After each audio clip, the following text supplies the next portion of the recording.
Today I'm going to show you how to make my favorite dessert of all time, lemon angel pie. It has a meringue crust, it's filled with lemon goodness, and then it's topped with whipped cream.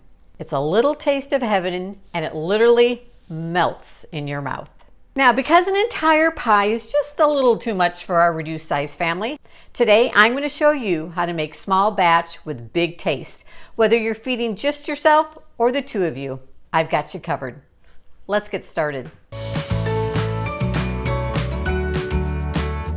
Now, if you had to pick one dessert to eat for the rest of your life, and it was the only dessert you could eat, what would it be? Let me know by leaving me a comment down below. For me, it would be today's recipe for lemon angel pie. But I have to admit, a warm chocolate chip cookie would probably come in a close second. And if you need a recipe for a small batch chocolate chip cookie, go ahead and click up there. Today's recipe is one our family has made for over 40 years. We always have it at Easter, but we make it all year round. Now, this pie has a meringue crust. Now, don't let that scare you if you've never made or worked with meringue before. I'm going to share some tips with you that is going to make it pretty much foolproof. So for our small batch lemon angel pie, we are going to use a small 5-inch individual pie tin, and we're going to need 2 of them. Or you can use these 5-inch disposable pie tins also. I will link to both of them in the description down below. Now, one of the extra bonuses besides being absolutely delicious of this dessert is it is naturally gluten-free. So it is a perfect choice for any of your gluten-free family or friends. So our first step in this lemon angel pie is to make our meringue crust. Now for your meringue crust, you are going to need 2 egg whites, a 1/2 cup of sugar, and 1/8 teaspoon of cream of tartar. Now, cream of tartar is used as a stabilizer in the egg whites, the meringue, so that's an important ingredient.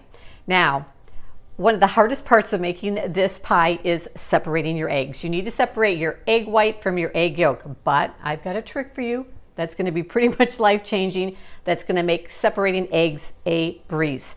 Now, when you go to separate eggs, you always want to start with a cold egg, a chilled egg, so take it right out of your refrigerator to separate it. Now, in a meringue, it's really important that you don't get any of the yolk into the white because that will prevent it from whipping up properly. So we want to make sure that we have a clean egg white. By cracking our egg onto the plate, then we're going to take our clean water bottle, we're going to squeeze it, lay it up against the yolk, and then release the water bottle. And there you've got it. You have perfectly separated your egg. Now, we're going to save our egg yolk because we're going to use this part for the lemon curd part. So we'll just go ahead and pop that into our other bowl. Now, I like to separate eggs one at a time, meaning I'm going to take this one and transfer it into the bowl I'm going to whip it up in before I crack the other one. Just in case I mess up on the second one, get some yolk in there, it's not going to contaminate both of the eggs. All right, we got 1 egg white in there. Well, let's do the second one. Show you that magic again. Take your water bottle up against the yolk. There we go. Perfect way to separate eggs. When I'm making a meringue, I also like to chill my bowl and my beaters in the refrigerator or freezer first because my egg whites are going to whip up better that way. The other thing that's important is you have a nice clean bowl. You don't want any fat or grease or residue or anything in the bowl. You want to make sure it's nice and clean. So I've got my egg whites in here. I'm going to take my beaters and we're just going to mix up the eggs until they're just light and starting to get light and fluffy.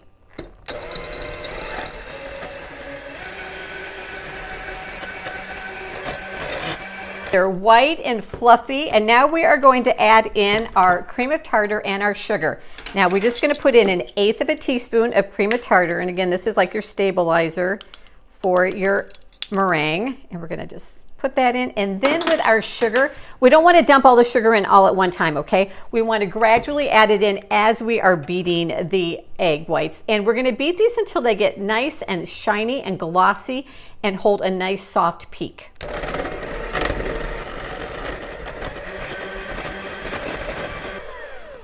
Okay, now one thing about meringue. Your weather can really affect your meringue.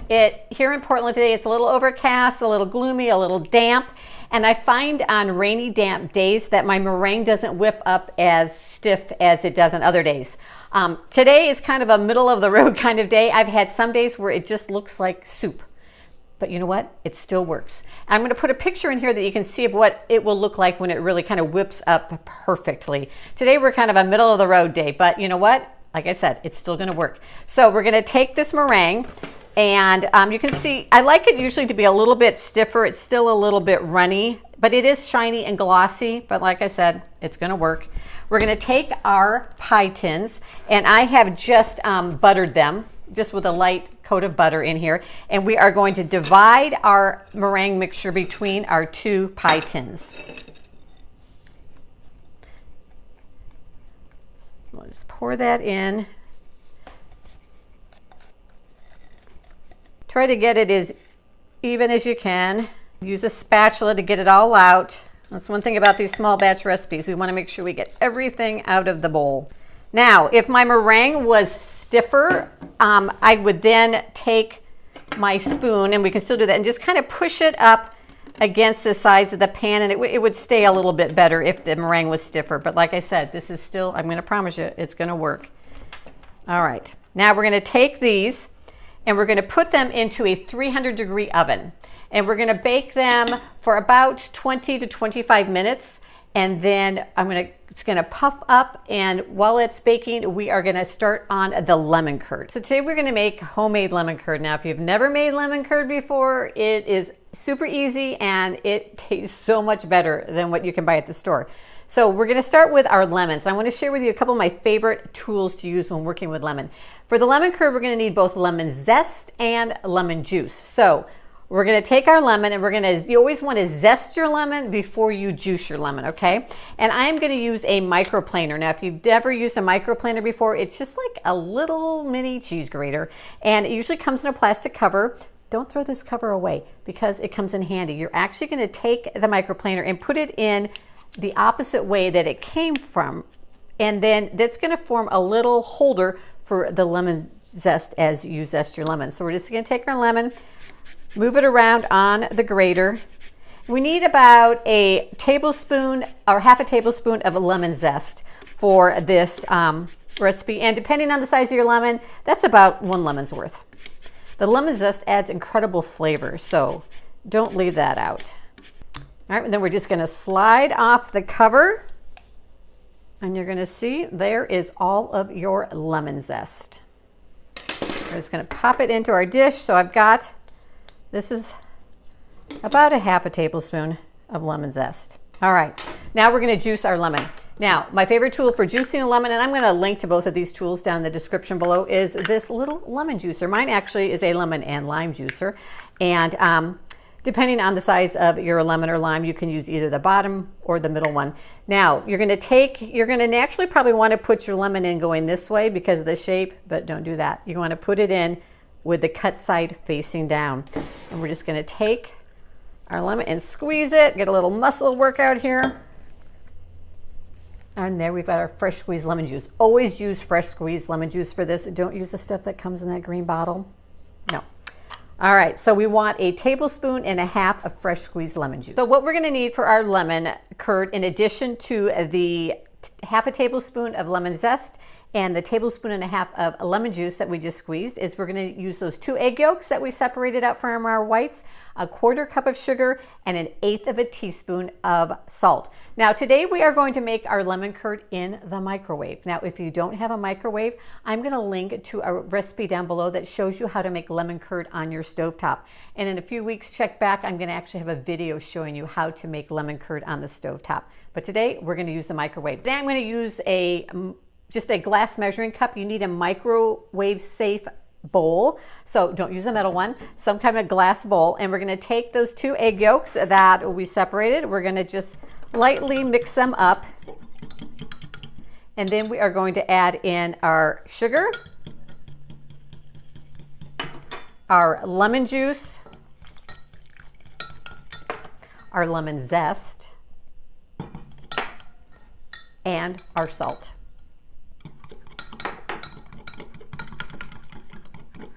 Then we're going to put it into our microwave for about a couple of minutes until it gets nice and thick. But we're going to stop the microwave every 30 seconds and give it a stir.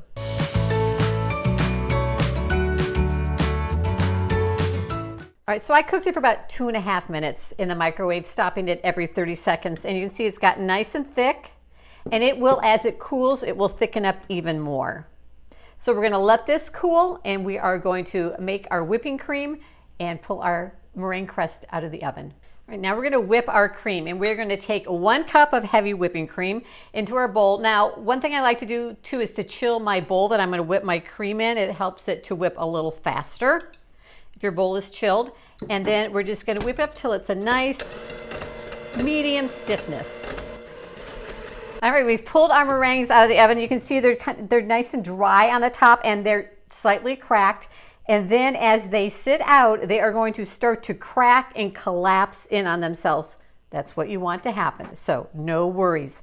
So we're gonna set these to the side, let them continue to cool and crack.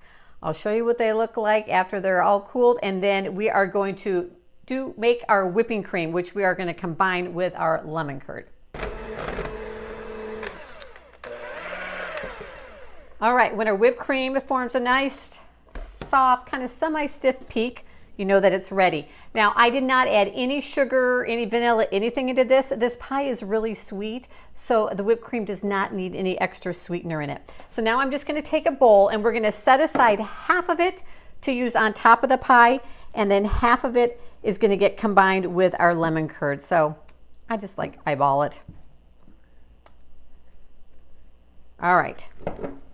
Then we are gonna take our cooled lemon curd, and it has definitely thickened up as it cooled. And we are going to add that in with our whipped cream. Make sure you get all that goodness out. And then we are just going to fold the two together till it's all combined.